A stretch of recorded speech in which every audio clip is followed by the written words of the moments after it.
Man, first off, sorry about the delay yet again. Yay, StreamYard. First off, you and Team Eagles. Can't say that middle part, but you already know. Go Mean Green. Let me tell you, the atmosphere at the UNT game this past weekend against Navy was amazing. I am so glad that I was finally able to go back to a UNT game. The student section was wild. No, well, they were copying Oklahoma State. Who cares? Oklahoma State stinks. Absolute garbage. What are we even talking about here? Who cares about Oklahoma State? This is Denton, Texas, baby. Home of drinking them Steve Wises. I'm telling you, I saw the rankings of who sells the most alcohol. UNT's ranked 13th. Look, I didn't get any alcohol on Saturday. I'm just telling you right now. I spent like $40 on Saturday, but it is what it is. Again, the great game by the Mean Green mucks up the G5 race, though, and we'll talk about that in a moment.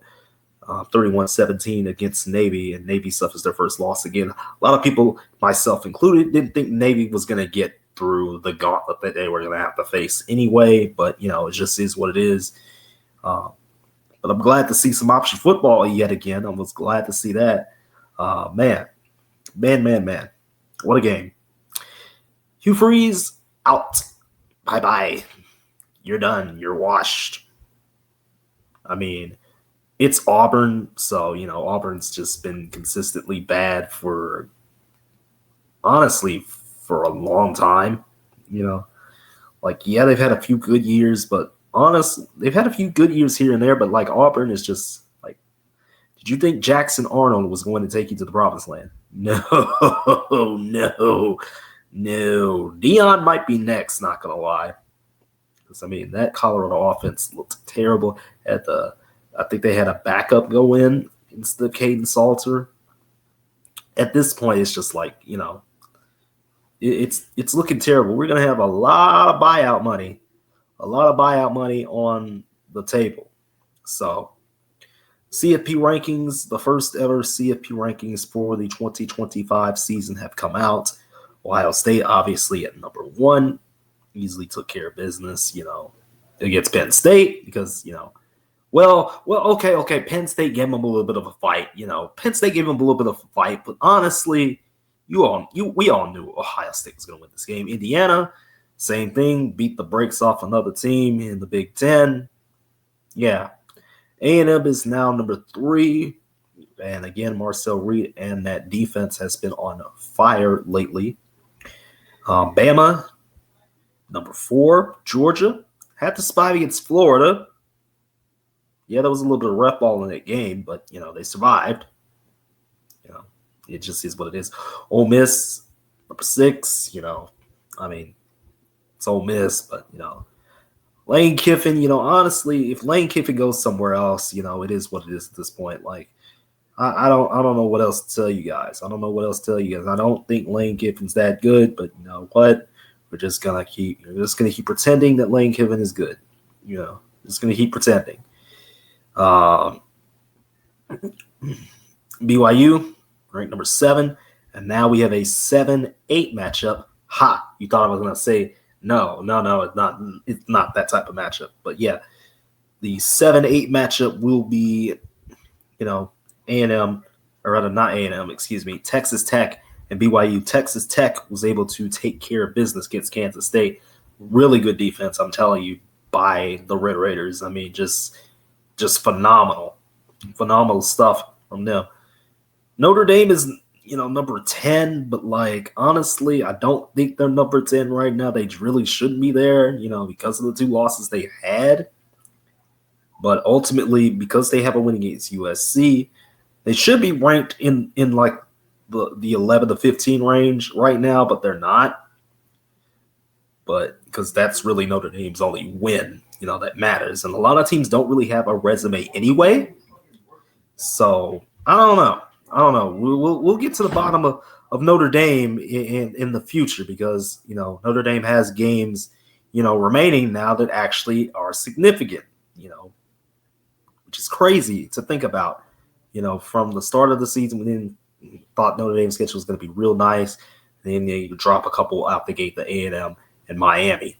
Oregon looks absolutely at 9 right now. Dante Moore has seemingly not looked the part the past couple weeks. The Oregon offense has just been not looking the part the past couple weeks. The defense, has been okay. They've been there. They've been making plays, but like the offense kind of needs to wake up. And it's not waking up. They're 9, but like their best win is Penn State. That's not going to get it done, unfortunately. And now Oregon has Iowa this week, who is ranked number 20th in the nation. They remember that Iowa team beat the brakes off of Minnesota. They are running rough shot over the Big Ten, and they're still in position to be in position. And yes, playing Indiana close, I guess, means something, but again, USC also being ranked, we'll talk about the rest of the Big Ten here. That's ranked for a moment. USC being ranked at number 19, that's a solid rate for them. Michigan, because USC beat Michigan, it's a solid rate for them. Michigan beat Washington, so Washington being ranked at 23, really nice. Really nice, and things will sort themselves out in the Big Ten. But again, it's still looking like a collision course between Ohio State and Indiana. Fernando Mendoza, who really hasn't played a fourth quarter all season, and Julian Sayin. It's gonna be one of those two at this moment. I think, in my personal opinion, that's getting that Heisman Trophy. I don't think anybody else has separated themselves, and really, that's only because these are the only two. That can really say like, hey, this is something we can put our hats on as far as what we can do as far as the Heisman. Because honestly, this year, should nobody be getting it? Nobody should be getting it. Nobody. But yeah, the top 10, it's mostly solid. Like I said, I don't think Notre Dame should be top 10. But, the question is now, who do you put in the top 10? If it was not Notre Dame.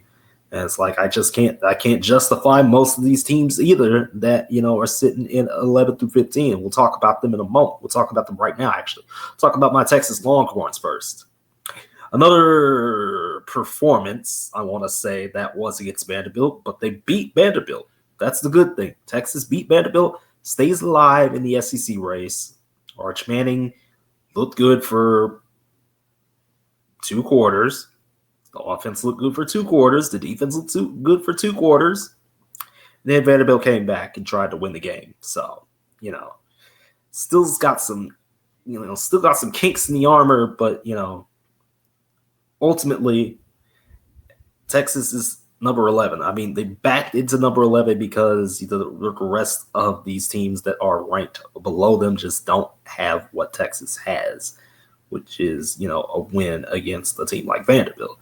And also the number 12 team in the country, of course, those Oklahoma Sooners, who just beat Tennessee in a crazy game that proved Joey Aguilar is not him. John Mateer really isn't him either, but, Oklahoma has just enough firepower on offense to able to get past Tennessee, which is crazy. Coming in the season, I thought Tennessee would, at least do a little bit more than what they have now. They have 3 losses and they're still ranked 25. Don't know why they're ranked at all, but we'll talk about another thing that kind of affects into this, and we'll go back to the G5 in a little bit. But yeah, Oklahoma, big win against Tennessee. They needed that. Honestly, because Texas and Oklahoma are not, it's not the top 12. Remember, it's not the top 12 teams that will go to the CFB. It is the top 5 ranked conference champions and the 7 next highest ranked or at-large teams, that will go. So the cut line right now is at number 10. So Notre Dame would be in. Texas, who absolutely does not deserve to be in the playoff right now. I don't care how you slice it. Delusional Texas fans are going to say, well, no, we don't deserve to be in the playoff right now. Oklahoma, same thing. Just yuck. 2 different brands of yuck. I do not want to see this. in the college football playoff. I'm just saying. Now, Utah beat the brakes off of Cincinnati. They're 13 right now, again, but they have 2 losses. There's a bunch of ACC teams that are bunched together. 14 is Virginia, led by Chandler Morris. Miller Moss and those Louisville Cardinals are 15th. Georgia Tech is 17th, but Georgia Tech just, let Haynes King do everything, and nobody else decided to do anything against NC State and let NC State run all over that defense, So Georgia Tech has a long hill to climb. Same thing with the other 2 ACC teams that are 1 loss and are ranked in this little bunch right here in between Vanderbilt, who honestly, with what they have in front of them left, yes, Vanderbilt beat Missouri, who's 22 right now and doesn't have a quarterback. Keep in mind, Bo Pribula's out.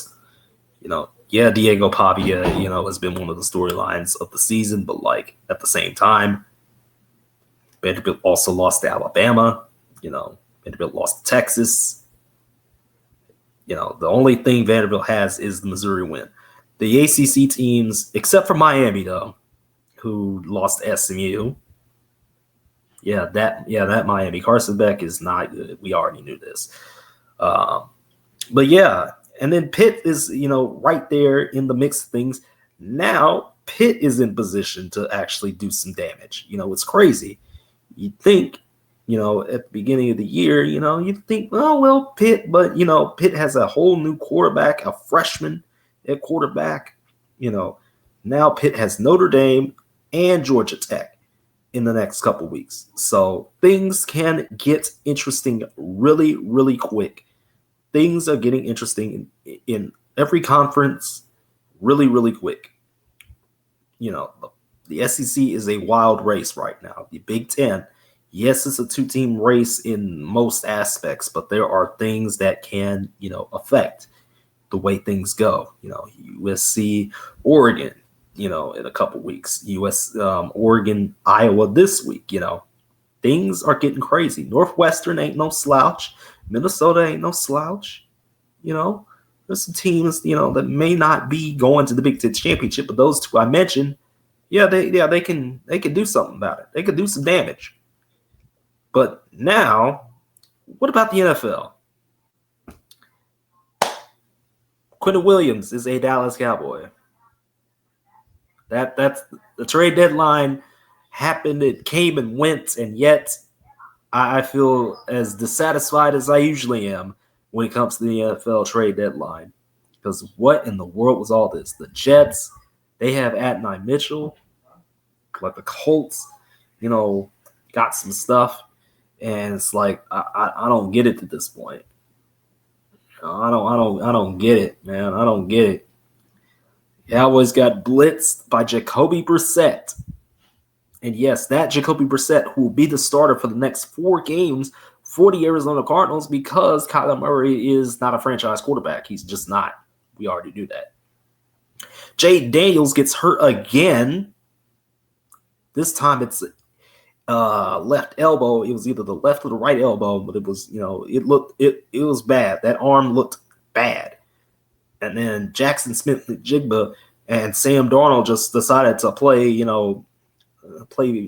patty cake the whole time. They were baking the Commanders, just raking them over the coals. And it's like, wow, Seahawks, you didn't have to do that to them, but you did. The Bills finally, well, actually, no, this isn't the playoffs. It's regular season. So naturally, Chiefs were able to do everything they could, but, ultimately at the end of the day, the Bills were able to win because James Cook, Josh Allen, that combo is, elite. That combo is elite. What else can I really say, about the Rams beating the Saints? It's like, wow, it's the Saints. Boo-hoo. They stink. Jags, Raiders, why did that game go to overtime? I have no idea. I mean, yes, Geno Smith threw 4 touchdowns. Yes, Brock Bowers went off, but, the Jags still beat the Raiders, bro. The Panthers, surprisingly, Bryce Young has the Panthers over 500, beating the Packers 16-13. Bears, Bengals, oh my God, Joe Flacco did all he could, but ultimately that thrilling ending, Colston Loveland, my God, what a catch to win the game for the Chicago Bears against the Cincinnati Bengals. And now, the Bears are 5-3. Hey, that's better than what you did last year. You started off hot and then you went off a crater. So the Bears, are also in a pretty interesting spot. The Broncos beat the Texans. CJ Stroud is, probably going to be out for like another week or two. Another bad injury is just rough. And the Broncos, again, like I said, their offense came back to earth. That offense is not that good. We already knew this. Everybody wants the ball up against the Cowboys, But yeah, Broncos offense, not that great. So, they came back down to earth, but they still beat the Texans, who just at this point, like, I don't even know. And then the highest paid defense in the NFL finally showed up. It's about time the Steelers showed up. 6 turnovers. 6 turnovers the Colts had. Yes, the score looked a lot closer than it was because the Steelers can be a little bit incompetent, sometimes on offense. But, ultimately, the Steelers needed that victory bad. They needed that badly. The Colts, they can rebound a little bit, but, it's going to be a little bit. They got more games coming. The Colts are still in a very good spot. The Patriots also, another big win. I don't even know, at this point about the Falcons. Like, they're not good, man. They're not good. They tried. Yes, Drake London had 3 touchdowns, but at the same time, it's like, who cares if he had 3 touchdowns? The Falcons still couldn't make the plays when it mattered. And that's the problem. J.J. McCarthy returned, and, Aaron Jones is also back, and yet somehow Minnesota beat the Lions, which is crazy. Like, I don't get it, but they did. They made it, 3 touchdowns from J.J. McCarthy, and everything is fine in some aspects in Minnesota again. Somehow. I don't know. I don't think things are fine, but, Minnesota was able to get the victory that it needed. The Chargers were able to win against the Titans. The Titans are just incompetent, so, it is what it is.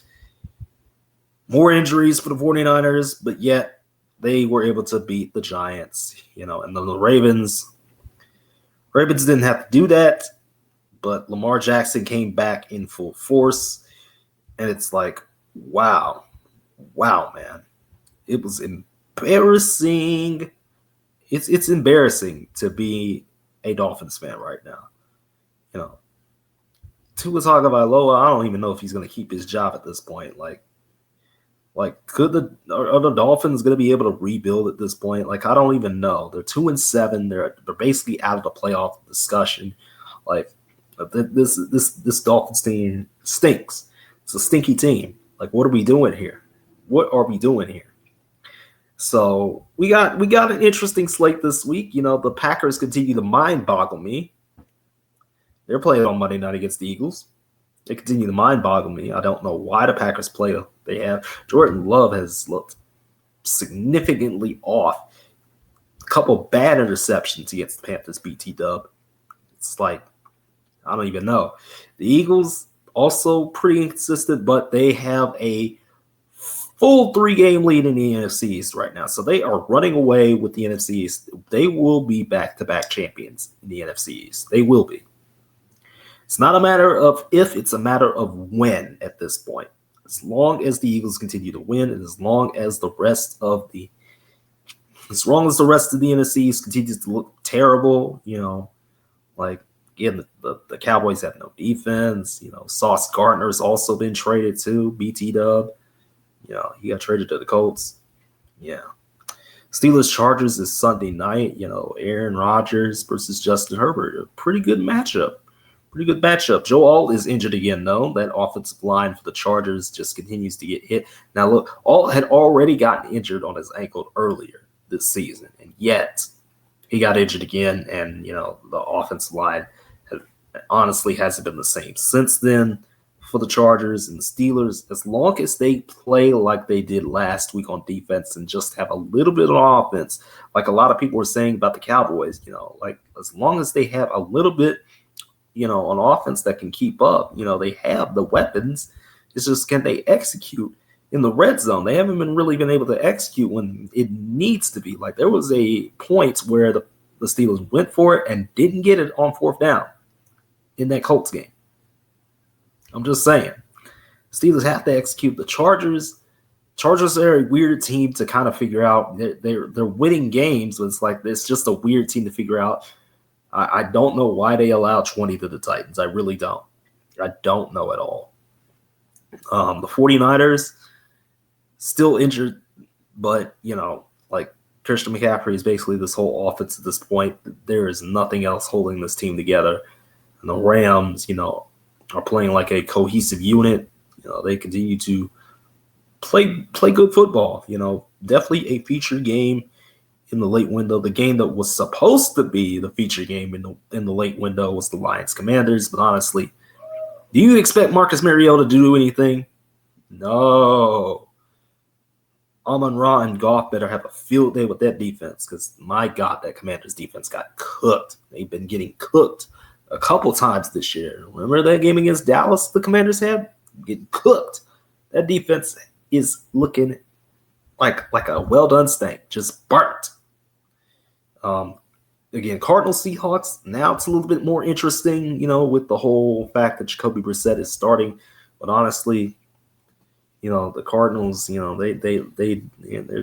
a team that's just kind of there. Seahawks, if they can continue to, make the plays, that connection between Darnold and Smith and Jigba, as long as that connection continues to exist, I think the Seahawks will have an interesting time with that game. Bears, just beat the Giants. That's all you got to do. This is all you got to do. Ravens, Vikings is a little bit more interesting now that Lamar is back, and now that Lamar has something to prove. And same thing with J.J. McCarthy and those Vikings, something to prove. Jordan, Justin Jefferson is gonna be all over that Ravens defense, though. I think, this ain't the Dolphins.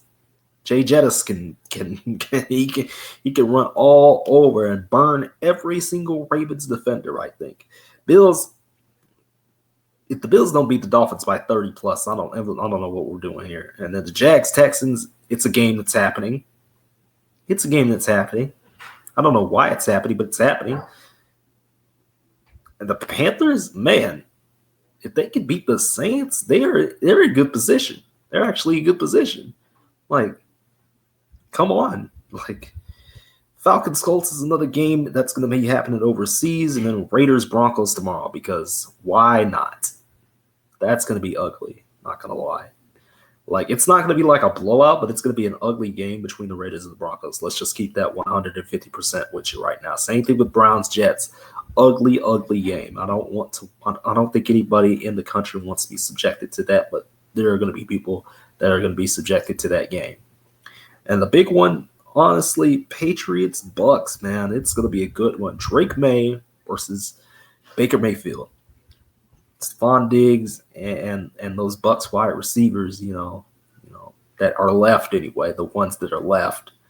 It's going to be an interesting matchup between both these teams. Both these teams have some really intriguing defenses that, there's been some injuries along the Bucks side of things, but, they've had a week off to recover. They're to recover at least a little bit, just a little bit.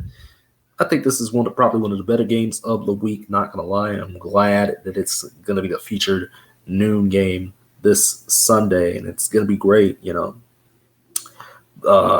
just don't. I don't even know what the NFL primetime slate is at this point. I'm hoping some games start to get flexed at some point. Some of these games do need to start getting flexed. Like, this is genuinely ridiculous at some of these games at this point. Genuinely ridiculous how Commanders Dolphins is going to be next Sunday at 8:30 in the morning. Genuinely ridiculous. You got to keep the Cowboys and the Raiders on a Monday night.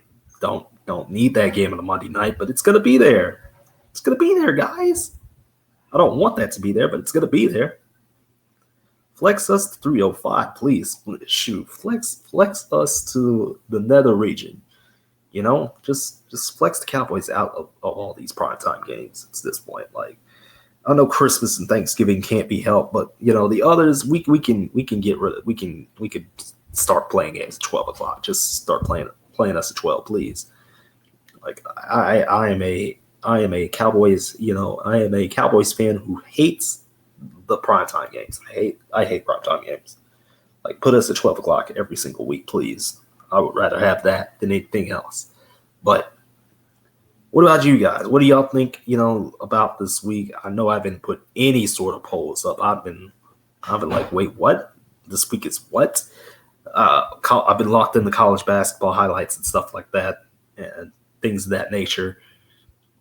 So this week is going to be another intriguing one. I hope you all enjoy what is to come. Again, I'm so glad I went to the UNT Navy game this week. There will be more, games to attend in the near future. Hint, hint. The Saturday of Thanksgiving, that Saturday after Black Friday will be a great day on Big Boy Sports. It will be a great day. So for me to you, I'm gonna get on up out of here, and we're gonna chop up shop yet again later. See you all again very, very soon with more content. More shorts are coming and everything like that under the sun. So see you soon.